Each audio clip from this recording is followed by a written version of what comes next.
আমিরাতে আবুধাবির big ticket lottery জিতে আবারও আলোচনায় প্রবাসী বাংলাদেশিরা। গত মাসে 50 কোটি টাকা জিতেছিল আমিরাতের আল আইন শহরের 36 বাংলাদেশি। এবার 11 জন বাংলাদেশি জিতেছেন 66 কোটি টাকা।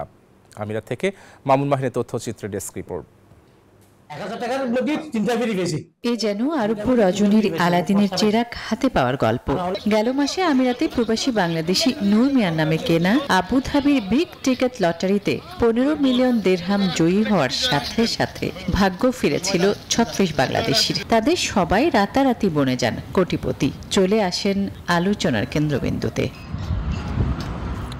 সেই রেশ কাটতে না কাটতেই আবারও নতুন করে আলোচনায় 11 প্রবাসীর কোটিপতি হওয়ার গল্প। বাংলাদেশি মুদ্রায় এই সংখ্যাটা দাঁড়ায় 66 কোটি টাকারও বেশি। 50 বছর বয়সী আবুল মনসুরের নামে ক্রয় করা বিগ টিকেট লটারিতে খোলে তাদের ভাগ্যের চাকা।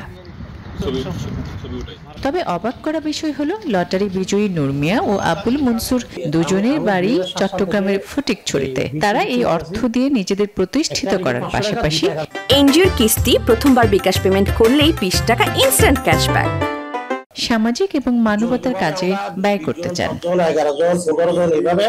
আবুধাবির বিগ টিকেটের প্রতিটি লটারির মূল্য 500 দিরহাম। তবে 2টি টিকিট ক্রয় করা হলে একটি ফ্রি দেয়া হয়। চলতি মাসে দেয়া হয়েছিল মোট 3টি ফ্রি টিকিট। আর এই টিকিটের একটি নাম্বার মিলে গিয়ে জীবন বদলে গেল এসব বাংলাদেশির। Desk report, news 24।